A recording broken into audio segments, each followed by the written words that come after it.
ഇന്നത്തെ യാത്ര ഓറിയൺ മാളിലേക്കാണ്. ഓണം വെക്കേഷന് നാട്ടിൽ പോയപ്പോൾ ഫാമിലിയോടൊത്ത് ലോക മൂവി കാണാൻ പോകാൻ വിചാരിച്ചിരുന്നെങ്കിലും എല്ലാ തവണത്തെയും പോലെ ഇത്തവണയും ഷോപ്പിങ്ങും റിലേറ്റീവ്സിനെ കാണാൻ പോലും ഒക്കെയായി ഈ പ്ലാൻ നടക്കാതെ പോയി. എന്നാൽ ഇനി ബാംഗ്ലൂരിൽ എത്തിയിട്ട് കാണാമെന്ന് പറഞ്ഞ് സൺഡേയിലേക്ക് മൂവി ടിക്കറ്റ് ബുക്ക് ചെയ്യുകയും ചെയ്തു. അങ്ങനെ 4 മണി ആയപ്പോഴേക്കും മാളിലെത്തി. എസ്കലേറ്റർ കയറി സിനിപോളിസിൻ്റെ മുന്നിലെത്തിയപ്പോൾ ദേ ഒടുക്കത്തെ ക്യൂ.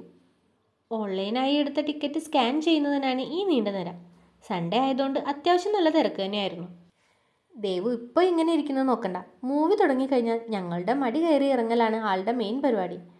സ്വന്തമായ സീറ്റ് ബുക്ക് ചെയ്തിട്ടുണ്ടെങ്കിലും ഇങ്ങനെ കയറി ഇറങ്ങിയില്ലെങ്കിൽ ദേവുവിനൊരു സുഖവും കിട്ടില്ല.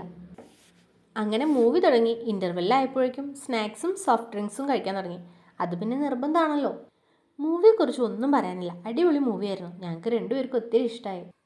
മൂവി കഴിഞ്ഞ് ഇറങ്ങിയപ്പോഴേക്കും ദേ മാളിനകത്ത് തന്നെ ചെറിയൊരു മാർക്കറ്റ്. എന്നെ അങ്ങോട്ട് ആകർഷിച്ചത് ഈ ഇയറിങ്സ് ഷോപ്പാണ്. അത് പിന്നെ ഇത്രയും ഭംഗിയുള്ള കമ്മലുകൾ കണ്ടാൽ ആരാണോന്ന് നോക്കി പോവാതിരിക്കുക. നോക്കുക മാത്രമല്ല, ഇഷ്ടപ്പെട്ടത് ഒരെണ്ണം വാങ്ങിക്കുകയും ചെയ്തു. തിരിഞ്ഞപ്പോഴാണ് തൊട്ടപ്പുറത്തൊരു ടോയ് ഷോപ്പ്. ഈ ഒരു മുതൽ കണ്ടപ്പോൾ ശരിക്കും നൊസ്റ്റാൾജിയ അടിച്ചുപോയി. പണ്ടൊക്കെ എല്ലാ പിള്ളേരുടെയും ആദ്യ ക്യാമറ ഇതായിരിക്കും. ഈ ക്യാമറയിൽ ഞങ്ങൾ ഇത്രയാണ് ഫോട്ടോസ് എടുത്തത്. സൈസിൻ്റെ കാര്യത്തിൽ വലിപ്പം കുറഞ്ഞെങ്കിലും വിലയുടെ കാര്യത്തിൽ കൂടുതലായതിനാൽ കിട്ടിയതുപോലെ തിരിച്ചു വെച്ച് നടന്നു. പിന്നെ അവിടെയുള്ള ബാഗുകളും ഷോപ്പീസ് ഐറ്റംസും കീ ചെയിനും ഒക്കെ നോക്കി ഒരു ഓട്ടോ പ്രദർശനം നടത്തി. ഇനി ദേവുവിന് ഒരു കുഞ്ഞു ഷോപ്പിംഗ് ആവാം. ദേവുവിന് ഡ്രസ്സ് എടുക്കാൻ സ്റ്റുഡിയോയിൽ പോകാൻ എനിക്ക് നല്ല ഇഷ്ടമാണ്. എപ്പോൾ കയറിയാലും ഏത് ഡ്രസ്സ് എടുക്കണം എന്ന കൺഫ്യൂഷനിലായി പോകും ഞാൻ.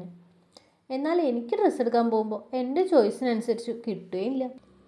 1-2 സെറ്റ് സെലക്ട് ചെയ്ത് ഏട്ടൻ ബില്ലാക്കുന്ന നേരം ഞാനും ദേവും ചുമ്മാ മിററിൽ ഓരോ കോപ്രായം കാണിച്ചുകൊണ്ടിരുന്നു.